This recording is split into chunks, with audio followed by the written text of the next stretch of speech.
There's so many things that a church brings to a community.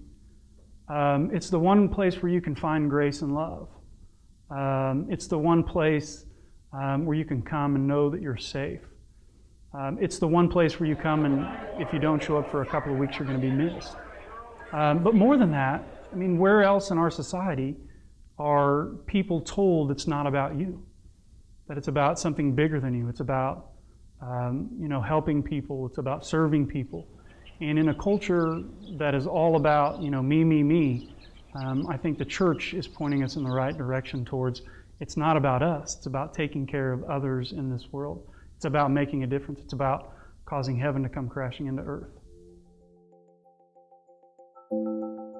I left television journalism, a 27-year career, to do ministry full-time.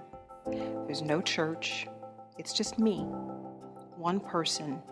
And the organization is Leftovers Reclaimed because God has use of that which appears to have little or no value.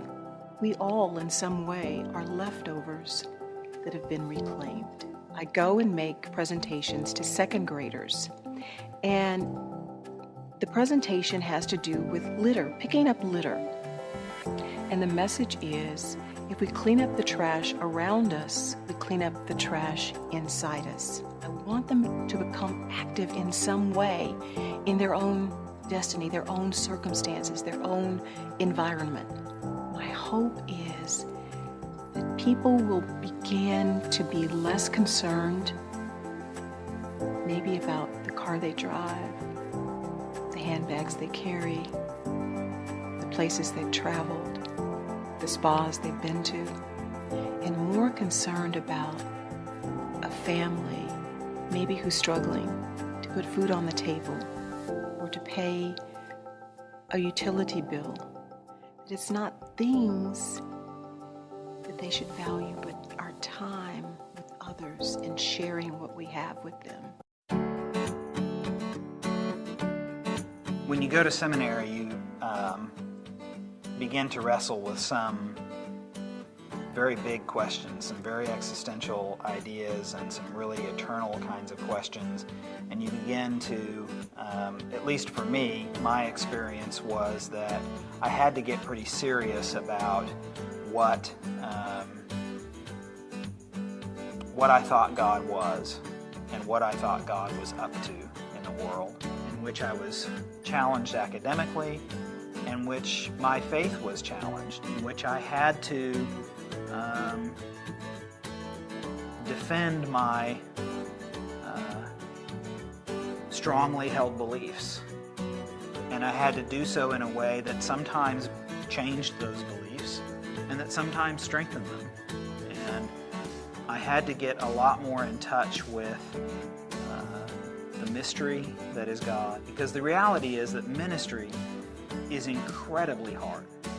The single pastor of that church, and it's a church that is involved in a lot of, like many mainstream denominations, involved in a lot of retooling and regrowth and reimagining what not only that church would be, but what church is in general.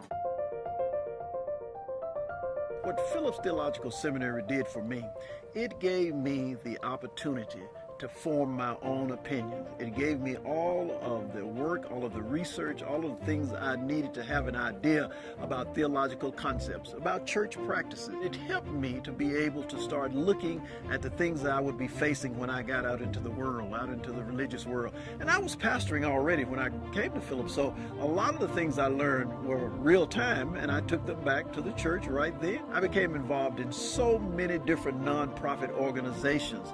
It allowed me to work in those organizations to bring my faith journey into those organizations. The people who would come and seek the services of those nonprofit organizations, it opened me up to their journeys also, of the work I had done at Phillips, that opened me up to the possibilities that a church is responsible for being a part of the community in which it resides. And so that was very important to me, so important to me that we built a 50 unit, $5.5 million senior housing project that was unique to that community. Phillips opened me up that the gospel is for the use of the people, it's for the benefit of the people, not just to preach on Sunday morning, not just to make folk feel good about their own personal journeys, but to get them and to encourage them to go out and make the world better.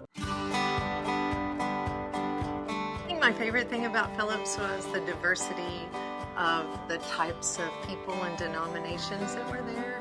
I mean, we had Unitarians and Baptists in the same room with us. We had a professing atheist in some of my classes, and I loved the intellectual debate and the ethical dilemmas and the fact that we were encouraged to not argue, but to flesh out what we believed and why and where in the world had it come from. And I told my mother that it's like I'd seen the Bible and the world with sunglasses on, and for the first time I felt like I saw things clearly.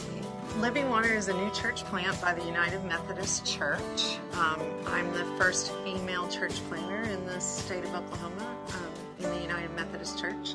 In the last 2 years, we've grown from 3 people in my living room, which were all related to me, to about 76 people who feel like this is their church home and their place. And it was a non-traditional church plant because we started with the coffee house.